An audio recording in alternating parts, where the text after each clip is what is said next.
என்னை விட்டு கொடுக்காதவ, என்னை நடத்துகின்றவ, என்னை பாதுகாப்பவ, என் நேசர் நீரே. அனைவருக்கும் இயேசு கிறிஸ்துவின் அன்பின் வாழ்த்துக்கள். நான் உங்கள் கிறிஸ்துவை ஒரு குட்டி ஸ்டோரி பார்க்கலாமா? ஒருத்தன் ரொம்ப சந்தோஷமா நடந்து போயிட்டு இருந்தானா, பின்னாடி திரும்ப பார்க்கும்போது 2 காலடி இருந்துச்சான். அதை பார்த்து ரொம்ப பயந்துட்டானா. அவன் பயந்து போய் என்னை யாரும் ஃபாலோ பண்ணி வராங்கன்னு கடவுள்கிட்ட பயந்துக்கிட்டு ப்ரேயர் பண்ண ஆரம்பிச்சிட்டானோ. அப்போ கடவுள் அவங்கிட்ட வந்து, பயப்படாத, அது என்னோட காலடி தான், நான் கையை பிடிச்சிக்கிட்டு நடந்து வந்துட்டு இருக்கேன் அப்படின்னு சொன்னாராம். உடனே அவனுக்கு டபுள் மடங்கு சந்தோஷம் ஆயிடுச்சான்.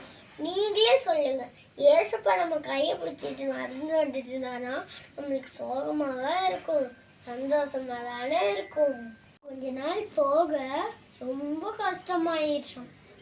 அப்போ அவன் திரும்பி பார்க்கும்போது ஒரே ஒரு காலடி தான் இருந்துச்சான். அவன் கடவுளை திட்ட ஆரம்பிச்சிட்டானான். என்னன்னு கடவுளை திட்டலான்னு தெரியுமா? என்கிட்ட காசு பணம் வயிறோட இருக்கும் போது என் கூடவே வந்துட்டு இருந்தாரு. இப்போ என் கஷ்டம் வந்துருச்சு, என்கிட்ட இருக்கிற எல்லா பொருளும் போயிடுச்சு. அப்போ கடவுளும் அது கூடயே போயிட்டாரு. அப்போ அவ்வளோதான் கடவுளா? அப்போ கடவுள் வந்து சொன்னார் அவங்கிட்ட, நீ சந்தோஷமா இருக்கும் போதே உன்னை கைப்பிடிச்சிட்டு நடந்த, இப்போ நீ கவலையா இருக்கிற, அதனால உன்னை தூக்கிட்டு நடக்கிறேன், அது ஒரு கால் தடமும் என்னோடது அப்படின்னு சொன்னாராம்.